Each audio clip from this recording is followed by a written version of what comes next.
ಊರಿಂದ ಊರು ಕರೆಕ್ಟ್ ಆಗೋವಂಥ ರಸ್ತೆ ಇದು. ಒಂದು ಚೈನ್ ರಸ್ತೆ ಇದು. 2 ಎಕರೆ 24 ಕುಂಟೆ ಬಂದಿರುವಂಥ ಜಾಗ. ಸುತ್ತ ಪೆನ್ಷನ್ ಆಗೈತೆ.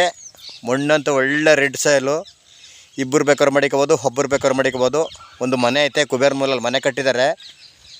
ಅವ್ರು ನೀಟಾಗಿ ಮಾಡೋಕ್ಕೆ ಬರಲ್ಲ. ಅದೆಲ್ಲ ಮೇಲ್ಗಡೆ ತೆಂಗು, ಒಂದು ಸ್ವಲ್ಪ ಮಾವಿನ ಗಿಡ ಐತೆ.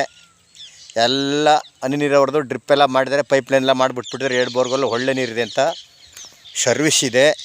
ಹೆಚ್ಚು ಕಮ್ಮಿ ರೋಡ್ಗೆ ಒಂದು 300-350 ಅಡಿ ಬರ್ತದೆ, 400 ಅಡಿ ಬರ್ತದೆ. ಇಬ್ಬರು ಬೇಕಾದ್ರೆ ಡಿವೈಡ್ ಮಾಡ್ಕೋಬೋದು, 3 ಜನ ಬೇಕಾದ್ರೂ ಡಿವೈಡ್ ಮಾಡ್ಕೋಬೋದು. ಇದು ಬೆಂಗಳೂರಿನ 125 ಕಿಲೋಮೀಟ್ರ್ ಆಗುತ್ತಾ. ಮೈಸೂರಿಂದ 35-40 ಕಿಲೋಮೀಟ್ರ್ ಆಗುತ್ತಾ. ಸುತ್ತ ಬೌಂಡ್ರಿ ಫಿಕ್ಸ್ ಮಾಡಿ ಪೆನ್ಸ್ ಹಾಕ್ಬಿಟ್ಟಿದ್ದಾರೆ. ಮಣ್ಣಂತೆಲ್ಲ ಫುಲ್ ರೆಡ್ ಸಾಯಲು. ಮಳವಳ್ಳಿಯಿಂದ 25 ಕಿಲೋಮೀಟ್ರ್ ಆಗುತ್ತಾ.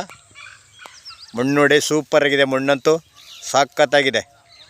ಒಂದು ಮನೆ ಐತೆ, 2 ಬೋರ್ಗಲ್ ಐತೆ. ಫುಲ್ಲು ಗೇಟ್ ಹಾಕ್ಬಿಟ್ಟಿದ್ದಾರೆ ಒಳಗಡೆ ಹೋಗೋಕೆ. ಪೆನ್ಷನೆಲ್ಲ ನೀಟಾಗಿ ಮಾಡಿದ್ದಾರೆ. ಈ ರಸ್ತೆ ಊರಿಂದ ವಿಲೇಜ್ಗೆ ಹೋಗೋಂಥ ರಸ್ತೆ. ಇವ್ರ ಕುಂಟೆ 1,80,000 ಹೇಳ್ತಾಯಿದ್ದಾರೆ. ಕೂತ್ಕೊಂಡ್ರೆ ಹೆಚ್ಚು ಕಮ್ಮಿ ನೆಗೋಷಿಯಬಲ್ ಆಗುತ್ತಾ. ಪರ್ಚೇಸ್ ಮಾಡಿರುವಂಥ ಜಾಗ. ಮೂಲ ಜನರಲ್ಲು.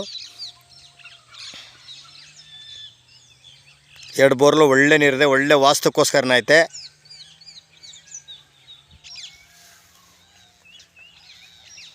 ಮೂರು ಜನ ಬೇಕಾದ್ರೆ ಡಿವೈಡ್ ಮಾಡ್ಕೋಬೋದು. ರೋಡ್ಗೆ ಒಂದು 500 ಅಡಿ ಐತೆ, 350-400 ಅಡಿ ಐತೆ. ಜಾಗ ಮಾತ್ರ ಸೂಪರಾಗಿದೆ ನೋಡಿ. ಈಗೇನೋ ಗಿಡಗಳು ಹಾಕ್ಸಕ್ಕ ಗುಂಡಿ ಹೊಡಿಸಿದ್ದಾರೆ. ಮಣ್ಣತ್ತದೆ ಇದೇ ರೀತಿ ಮಣ್ಣು. ಒಂದು ಮನೆನೂ ಐತೆ, ಸೀಟ್ ಮನೆ. 2 ಬೋರ್ಗಲ್ಲು. ಸರ್ವಿಸ್ ಎಲ್ಲ ರೆಡಿ ಇದೆ. ಇವರು ಕುಂಟೆ 180 ಹೇಳ್ತಾರೆ. ಹೆಚ್ಚು ಕಮ್ಮಿ ಕೂತ್ಕೊಂಡ್ರೆ ನೆಗೋಷಿಯಬಲ್ ಆಗುತ್ತಾ. ಬೆಂಗಳೂರಿಗೆ 125 ಕಿಲೋಮೀಟ್ರ್ ಆಗುತ್ತಾ. ಇದೇ ರಸ್ತೆ ನೋಡಿ, ಒಂದು ಚೈನ್ ರಸ್ತೆ. ತಾರ್ ರೋಡಿಂದ 1 ಕಿಲೋಮೀಟ್ರು.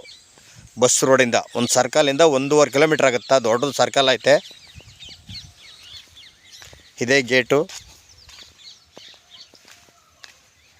ಡೈರೆಕ್ಟ್ ರಿಜಿಸ್ಟ್ರೇಷನ್ಗೆ ಐತೆ. ಪರ್ಚೇಸ್ ಮಾಡಿರುವಂಥ ಜಾಗ.